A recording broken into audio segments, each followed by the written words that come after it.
নমস্কার বন্ধুরা, রান্না ৩৬০ চ্যানেলে আপনারা সকলে স্বাগত।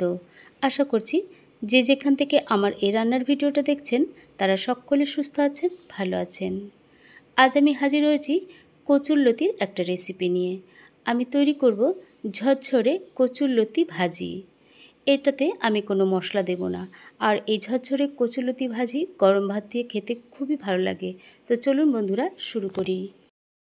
রেসিপিটা শুরুর প্রথমেই আমার দরকার হচ্ছে কচুরলতি, তাই এখানে 1 আটি মতন কচুরলতি নিয়েছি, যেটা খোসা ছাড়িয়ে আমি ছোট ছোট করে টুকরো করে নিয়েছি।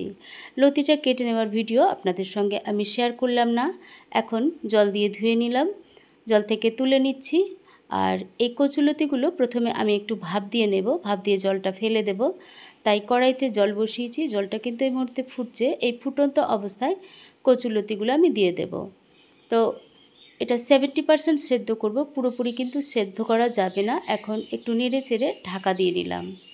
এখন এটা 70% সেদ্ধ হয়েছে। একটা ফুটো ফুটো থালার ওপরে আমি ঢেলে দিলাম, ঢেলে এক পাশে আমি সরিয়ে রাখলাম। এবারে কিছু উপকরণ নিয়েছি, পেঁয়াজ দুটো মাঝারি সাইজের আর কিছু কাঁচা লঙ্কা।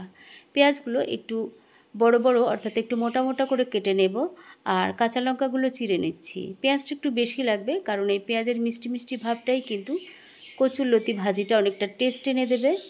এবার রেসিপিটা শুরু করছি। কড়াইতে সর্ষের তেল দিলাম, তেল খুব বেশি দরকার হয় না। দিলাম 3টে শুকনো লঙ্কা ফোড়নে, একটু কালো জিরে দিলাম। নেড়ে চেড়ে নিয়ে এবার কিন্তু পেঁয়াজগুলো দিয়ে দেব। আর পেঁয়াজগুলো একটু নেড়ে চেড়ে ফ্লেমটা একটু কম করে নিয়ে একটু সাঁতলে নেব, অর্থাৎ যেহেতু কচুরলতিটা 70% ভাপ দেওয়া আছে, তাই পেঁয়াজটা একটু নেড়ে চেড়ে সাঁতলে নিতে হবে যাতে করে সেদ্ধ হয়ে যায়। সেদ্ধ হয়ে গেছে এই মুহূর্তে কচুরলতিগুলো দিয়ে দিলাম। দিয়ে আমি একটু নেড়ে চেড়ে নিয়ে এর মধ্যে দেব হলুদ, আর দিয়ে দেব স্বাদ মতো লবণ। আর এক ফাঁকে আমি কাঁচা লঙ্কা চেরা এর মধ্যে দিয়ে দিয়েছি, তো সেটা বাদ পড়ে গেছে ভিডিওটা বন্ধুরা। এখন নাড়াচাড়া করে নিলাম, নাড়াচাড়া করে একটু ছড়িয়ে দেব, কারণ কচুরলতি থেকে একটু জল বেরিয়ে আসবে তাই। আর ফ্লেমটা একটু কমিয়ে দেবো যাতে করে আস্তে আস্তে জলটা শুকিয়ে যায়। আমি কিন্তু এখানে ঢাকা দিচ্ছি না, ঢাকা ছাড়াই আস্তে আস্তে নাড়াচাড়া দিয়ে দিয়ে এটাকে ভাজা ভাজা করে নেব। ঝরঝরে করে ভাজা ভাজা করব, যাতে করে দেখতেও ভালো লাগবে আর খেতেও টেস্ট লাগবে, যেহেতু পেঁয়াজটা একটু বেশি করে দেওয়া আছে। নেড়ে চেড়ে ভাজা ভাজা আমার হয়ে গেছে বন্ধুরা। একদম শেষ মুহূর্তে একটু লেবুর রস দিলাম। এই লেবুর রসটা কিন্তু অবশ্যই দেবেন, কারণ এতে কচুরলতির গুণাগুণটা অনেকটা বাড়ে। আর যদি গলা কুটকুট করে তার জন্য কিন্তু এই লেবু রসটা দিলে কচুরলতি গলা কুটকুট করবে না। এখন আমি নামিয়ে নিলাম কড়াইটা।